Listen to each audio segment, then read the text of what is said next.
Hello friends, welcome to my YouTube channel घटना चक्र पूर्वावलोकन भारतीय इतिहास की इस वीडियो सीरीज़ में आज की वीडियो वैदिक सभ्यता से संबंधित जो क्वेश्चन हैं उनके बारे में है। और 23 क्वेश्चन हम पहले देख चुके हैं, तो आज 24 नंबर क्वेश्चन से स्टार्ट करेंगे। अध्यात्म ज्ञान के विषय में नचिकेता और यम का संवाद किस उपनिषद में प्राप्त होता है?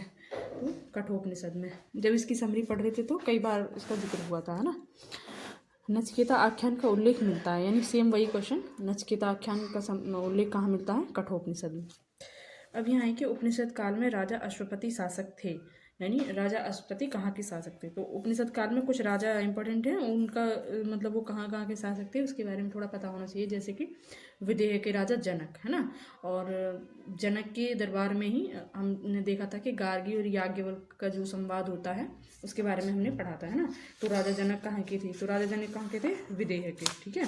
और गार्गी और याज्ञवल्क्य का जो संवाद था वो कहाँ था? बृहदारण्यक उपनिषद में। और राजा जनक के ही दरबार में, मतलब ऐसा उल्लेख मिलता है कि राजा जनक के दरबार में ही हुआ था। तो जनक की इम्पोर्टेंस इसलिए भी है।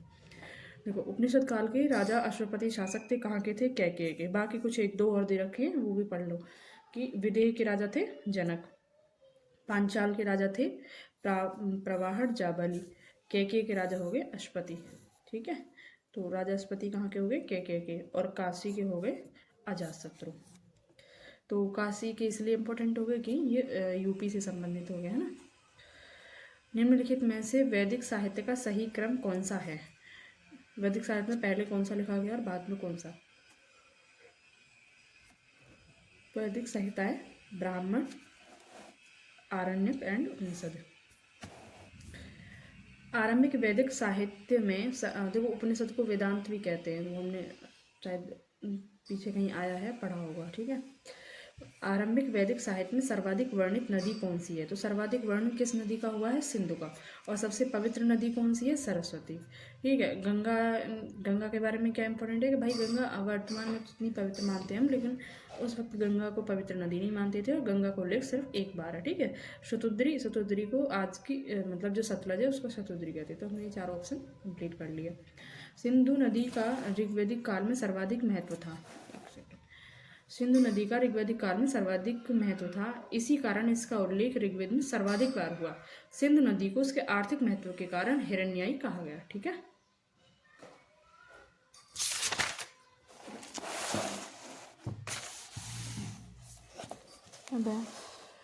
वैदिक नदी अस्किनी की पहचान निम्नलिखित नदियों में से किस के साथ की जाती है? यानी जो वैदिक साहित्य में जो हमें नदियाँ मिलती हैं वो एक दो तो कुछ जैसे नदियाँ हैं, जैसे सरस्वती है, वो लुप्त हो गई है। लेकिन कुछ नदियाँ ऐसी हैं जो मतलब वैदिक साहित्य में उनका नाम कुछ और मिलता है और वर्तमान में वो किसी और नाम से जानी जाती है, ठीक है। कुछ नदियाँ जो सेम है, जैसे गंगा तब भी गंगा थी और आज भी गंगा है। तो कुछ नदियाँ हैं जिनका नाम अब बदल गया है, तो उनमें से एक नदी है इसमें से अस्किनी। तो अस्किनी को वर्तमान में क्या कहते हैं? तो चेनाब कहते हैं, ठीक है। शतुद्री हमने पीछे देखा, तो उसको क्या कहते हैं? सतलज कहते हैं।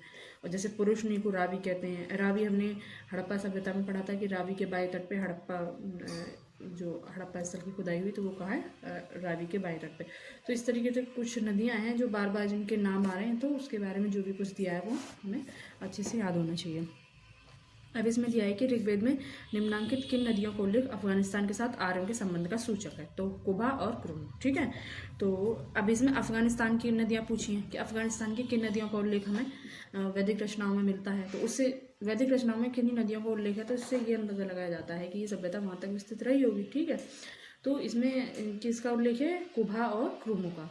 और वर्तमान में कुबा को कहते हैं काबुल और क्रुमो को कहते हैं कुर्रम, है ना। मैच भी कर रहा है कुबा क्रुमो से कुर्रम। और गोमती का उल्लेख है, अफगानिस्तान की नदी है गोमती, उसको कहते हैं वर्तमान में गोमल, और सुवास्तु को कहते हैं स्वात, ठीक है। वैदिक नदी कुबा का स्थान कहाँ निर्धारित होना चाहिए? तो अभी हमने देखा कहाँ है? अफगानिस्तान में। अब ये वैदिक नदियाँ हैं और उनका आधुनिक नाम मिलान के लिए दे रखा है। कुबा जस्ट अभी देखा हमने, कुबा को काबुल, पुरुषनी को रावी, शतुद्री को सतलज, और सदानीरा को गंडक, ठीक है। ये तीनों भी अभी जस्ट हमने पढ़ी थी, ये नहीं आई, सदानीरा को गंडक कहते हैं। महाभारत काल में महानदी का नाम था, तो महानदी का नाम क्या था? तो महाभारत काल में महानदी का नाम था चित्रोत्पला, ठीक है। महानदी कहाँ है? छत्तीसगढ़ की तरफ। तो महाभारत काल में महानदी का नाम मिलता है चित्रोत्पला।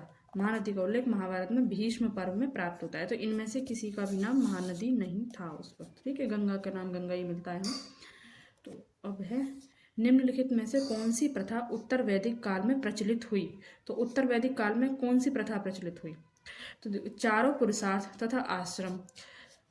चारों पुरुषार्थ कौन से हैं। धर्म, अर्थ, काम और मोक्ष। पुरुषार्थ मतलब इंसान को ना, मतलब जो व्यक्ति है उसका उद्देश्य क्या है जिंदगी का, ये चारों, इन चारों में संतुलन होना चाहिए। किसी एक के पीछे भागेगा तो बाकी ये तीनों बिगड़ जाएंगे। तो इसलिए इन चारों में संतुलन साधते हुए जीवन का उद्देश्य ये है। और आश्रम क्या है, आश्रम को माना, आश्रम है एक तरीके से जीवन काल का मतलब जो व्यक्ति के जीवन होता है उसमें इतने वर्ष तक क्या करना है, उसके बाद एक जीवन काल को मतलब कार्यों के आधार पर एक विभाजन, ठीक है, जीवन शैली के आधार पर विभाजन, एक तरीके से ऐसा समझ सकते हैं। तो उसको कहा गया आश्रम। तो चारों पुरुषार्थों का तथा आश्रम की अवधारणा का प्रारंभ उत्तर वैदिक काल में हुआ, ठीक है। वस्तुतः पुरुषार्थ का पूर्ण रूपेण क्रियान्वयन आश्रम के माध्यम से होता था। मतलब ये क्या हो गया, ये लक्ष्य हो गया कि हमें ये प्राप्त करना है, ठीक है। और ये एक तरीके से जीवन शैली हो गई कि हमें मतलब 25 साल तक ब्रह्मचर्य रहना है, यानी शादी नहीं करनी है, ठीक है। और उसके बाद में गृहस्थ, शादी करने के बाद में अपना घर परिवार संभालना है, तो उसके बाद गृहस्थ। तो जैसा जीवन शैली होगी ऐसा ही काम होगा। तो इसमें यही समझाया गया कि पुरुषार्थ का पूर्ण रूपेण क्रियान्वयन आश्रमों के माध्यम से होता था। यानी जब इंसान गृहस्थ में जाएगा तो फिर उसको क्या जरूरत पड़ेगी, अर्थ की, है ना, और काम इसकी, वानप्रस्थ और ये संन्यास जब ये होगा तो किसकी, मोक्ष की। इस तरीके से मतलब ये एक दूसरे से मतलब इसका पालन होगा तभी इसका पालन होगा, एक तरीके से ये कह रखा है। तो ये चारों पुरुषार्थ मानव जीवन के आधार स्तंभ हैं जिनकी सफलता आश्रम पर निर्भर करती है, ठीक है। ध्यातव्य है कि जाबालोपनिषद में सर्वप्रथम चारों आश्रमों का उल्लेख प्राप्त होता है। तो इससे पहले जाबालोपनिषद से पहले, ठीक है, 3 आश्रमों का उल्लेख होता था, ब्रह्मचर्य, गृहस्थ और वानप्रस्थ का। इसका उल्लेख जो है मतलब इन चारों का उल्लेख हमें मिलता है पहली बार जाबालोपनिषद में। और ठीक है, धर्म तथा रीत भारत की प्राचीन वैदिक सभ्यता के एक केंद्रीय विचार को चित्रित करते हैं। इस संदर्भ में निम्नलिखित कथनों पर विचार कीजिए। तो धर्म व्यक्ति के दायित्व एवं स्वयं तथा दूसरों के प्रति व्यक्तिगत कर्तव्यों की संकल्पना है। तो अच्छा ही लिख रखा है, इसमें कुछ ऐसा लग नहीं रहा कि कुछ मतलब ऐसा दिया हुआ है कि ये नहीं हो सकता। तो ठीक है, धर्म व्यक्ति के दायित्व एवं स्वयं तथा दूसरों के प्रति व्यक्तिगत कर्तव्य की संकल्पना है, सही है। ऋत मूलभूत नैतिक विधान है। देखो ऋत से याद आ रहा होगा कि ऋत के बारे में हमने पढ़ा था कि ऋत के लिए किस देवता को माना जाता है, तो वरुण को। ऋत यानी नैतिकता। तो ऋत पीछे जो समरी पढ़ी गई उसमें पढ़ा था, अगर वो देखी होगी वीडियो तो ये आसानी से हो जाएगा। और ये यूपीएससी का क्वेश्चन है। तो ऋत मूलभूत नैतिक विधान था जो सृष्टि और उसमें अंतर्निहित सारे तत्वों के क्रियाकलापों को संचालित करता था। और ऋत के देवता हो गए वरुण, ठीक है। इधर इसकी एक्सप्लेनेशन दी है। दोनों कथन भारत की प्राचीन वैदिक सभ्यता के बारे में सही हैं, अतः उत्तर विकल्प सही, ठीक है, विकल्प सी होगा। वरुण देवता को वैदिक सभ्यता में नैतिक व्यवस्था का प्रधान माना जाता था, इसी कारण उन्हें ऋतस्य गोपा भी कहा गया, ठीक है। तो ऋतस्य गोपा किसे कहा गया, तो ऋतस्य गोपा कहा गया वरुण को। भारतीय संस्कृति के अंतर्गत ऋत का अर्थ है, तो ऋत का अर्थ हो गया प्राकृतिक नियम। प्राकृतिक नियम कैसे होंगे, नैतिक, एक तरह के प्राकृतिक नियम या नैतिक नियम। ऋग्वेद में हमें धर्म के अतिरिक्त दूसरा शब्द ऋत मिलता है, यानी धर्म भी मिलता है, ऋत भी मिलता है। सभी देवताओं का संबंध ऋत यानी विश्व की नैतिक एवं भौतिक व्यवस्था से माना गया है। ऋग्वेद में इसका वर्णन है। सृष्टि आदि में सर्वप्रथम ऋत की उत्पत्ति हुई। ऋत के द्वारा विश्व में सुव्यवस्था तथा प्रतिष्ठा स्थापित होती है। यह विश्व की व्यवस्था का नियामक है ना। निम्नलिखित वैदिक देवताओं में से किसको उनका पुरोहित माना गया, तो इनका पुरोहित यानी बृहस्पति। बृहस्पति को गुरु भी कहते हैं ना, बृहस्पतिवार को गुरुवार कहते हैं ऐसे। तो बृहस्पति को क्या माना गया है कि ये देवताओं के पुरोहित हैं। पुरोहित कौन होता है, जो मंत्रों का जाप वगैरह करा के यज्ञ को संपन्न कराता है, ठीक है। निम्नलिखित में से कौन सी ब्रह्मवादिनी थी जिसने कुछ वेद मंत्रों की रचना की, तो लोपामुद्रा ने। ये यूपीएससी का है। यूपीएससी ने बाद में ये मतलब कुछ हाल ही के वर्षों में ये पूछा है, मतलब लोपामुद्रा को ऑप्शन में रख के पूछा है। सेम तो शायद नहीं है। तो निम्नलिखित में से कौन सी वह ब्रह्मवादिनी थी जिसने कुछ वेद मंत्रों की रचना की, तो लोपामुद्रा, ठीक है। और गार्गी को हमने देखा, गार्गी और याज्ञवल्क्य का संवाद के लिए फेमस है। और सावित्री का वैदिक से वैदिक सभ्यता के संबंध में कोई लेना देना नहीं है।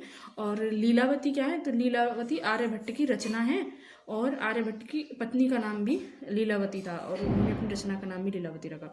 तो इसमें बचती है कौन, लोपामुद्रा। तो लोपामुद्रा ऐसी थी जिन्होंने वैदिक ऋचाओं का कुछ मतलब रचना की थी, इस वजह से उनको ब्रह्मवादिनी कहा जाता है। ठीक है, तो वैदिक साहित्य में कई ऐसी विदुषी स्त्रियों का उल्लेख मिलता है जिन्होंने वेद मंत्रों की रचना की।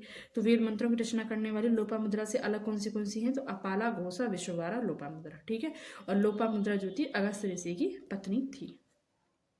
ऋग्वैदिक काल में निष्क शब्द का प्रयोग एक आभूषण के लिए होता था, किंतु परवर्ती काल में उसका उपयोग इस अर्थ में हुआ। तो बाद में इसका उपयोग होता है सिक्के के लिए, है ना, यानी ये विनिमय का साधन बन जाता है एक तरीके से। तो विनिमय का मतलब सिक्के के रूप में। तो पहले निष्क का मतलब था आभूषण, जो इसी वजह से जैसे तनिष्क जो नाम पड़ा है ना, निष्क गोल्ड वाला, तो निष्क जो था पहले क्या था, आभूषण था गोल्ड का, ऐसा मतलब उल्लेख मिलता है, और बाद में ये सिक्का बन गया, मतलब इसी नाम से सिक्के का प्रचलन हुआ। तो वैदिक काल में सोने के हार को निष्क कहा जाता था। ठीक है, किंतु परवर्ती काल में इसका प्रयोग विनिमय के माध्यम के रूप में किया जाने लगा, विनिमय के माध्यम के रूप में। ठीक है, ऋग्वैदिक काल में निष्क किस अंग का आभूषण था, तो पता चल गया हार। तो हार कहाँ पहनते, गले में। प्राचीन भारत में निशाका जाने जाते थे, तो निशाका निष्क से बना एक आभूषण, और निशाका क्या होगा, स्वर्ण आभूषण। प्राचीन भारत में निष्क या निशाका मूल रूप से गले में पहने जाने वाला एक सोने का आभूषण था, जिसे निष्क ग्रीवा कहा जाता था। ग्रीवा यानी गला होता है। इसे पुरुषों तथा महिलाओं दोनों द्वारा सामान्यतः पहना जाता था। बाद में निश्चित वजन तथा मानक को अपनाने के कारण इसका प्रयोग विनिमय के माध्यम के रूप में किया जाने लगा। ठीक है, बोगज कोई महत्वपूर्ण है, तो बोगज कोई एक अभिलेख है। तो ये महत्वपूर्ण क्यों है, क्योंकि यहाँ के जो अभिलेख प्राप्त हुए हैं वहाँ से हमें वैदिक देवताओं के नाम का उल्लेख मिलता है। और वैदिक देवता जो मिले हैं उनका जो मतलब वैदिक देवताओं के जो नाम जिनका उल्लेख हमें मिलता है उनके नाम है इंद्र, वरुण, मित्र तथा नासत्य। ठीक है, अब ये भी ध्यान रखना है कि भारत के बारे में जो पहली जानकारी मिलती है हमें, है ना, तो वो पहला अभिलेख बोगज कोई अभिलेख से ही मिलती है। तो एशिया माइनर स्थित बोगज कोई से 14वीं शताब्दी ईसा पूर्व के अभिलेख में ऋग्वैदिक काल के देवता इंद्र, वरुण, मित्र तथा नासत्य का उल्लेख मिलता है। इससे ज्ञात होता है कि वैदिक आर्य ईरान से होकर ही भारत में आए होंगे।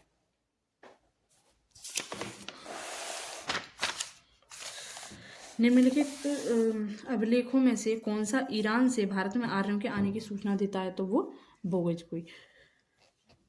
14वीं सदी ईसा पूर्व का एक अभिलेख जिसमें वैदिक देवताओं का वर्णन है, कहाँ से प्राप्त होता है, बोगज कोई। निम्नलिखित में से किसने आर्यों के आद्य देश के बारे में लिखा है, तो बाल गंगाधर तिलक। तो जैसे आर्यों की उत्पत्ति कहाँ से हुई इसके बारे में अलग अलग विद्वानों का अलग अलग मत है। तो बाल गंगाधर तिलक लिखते हैं कि बाल गंगाधर तिलक आर्यों के आद्य देश के बारे में लिखते हैं। मतलब आद्य देश का मतलब कहाँ से उनकी मूल जो जड़ें थी वो कहाँ से। तो तिलक ने यह मत व्यक्त किया कि आर्यों का आद्य देश उत्तरी ध्रुव था, किंतु तिलक का यह मत इतिहासकारों से मान्य नहीं है। ठीक है, अब है कि किस ग्रंथ में पुरुषमेध जो यज्ञ होता था ना उसका नाम है पुरुषमेध।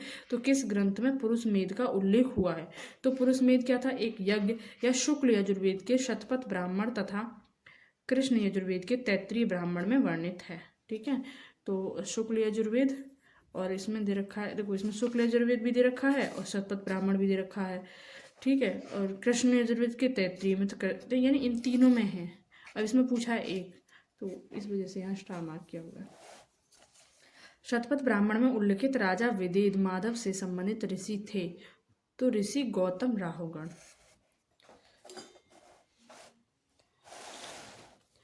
आर्यों के पूर्व दिशा की ओर प्रसार के विषय में शतपथ ब्राह्मण में वर्णित विदेह माधव की आख्याय का उल्लेखनीय है। इसके अनुसार राजा विदेह माधव जो सरस्वती नदी के तट पर निवास करते थे, उन्होंने वैश्वानर अग्नि को मुख में धारण किया था। ठीक है, घृत का नाम लेते ही वह अग्नि मुख से निकलकर पृथ्वी पर आ गई तथा नदियों को जलाते हुए पूर्व की ओर बढ़ गई। विदेह माधव तथा उनके पुरोहित गौतम राहुगण ने उसका अनुगमन किया, किंतु उत्तरगिरि यानी हिमालय से प्रवाहित होने वाली सदानीरा नदी को वह नहीं जला सके। विदेह माधव द्वारा अपने निवास स्थान के विषय में पूछे जाने पर अग्नि ने उनसे सदानीरा नदी के पूर्व की ओर रहने का आदेश दिया। ठीक है। तो सदानीरा का नाम इसलिए पड़ा कि वो जो अग्नि निकली थी वो नहीं जला सकी थी। बस इसमें इतना कुछ ये याद रख लो कि राजा विदेह माधव का संबंध किससे है, तो ऋषि गौतम राहुल से। उत्तर वैदिक काल में निम्नलिखित में से किनको आर्य संस्कृति का धुर समझा जाता था, तो कुरु और पांचाल, यानी आर्य मुख्यतः कहाँ थे, कहाँ केंद्रित थे, तो कुरु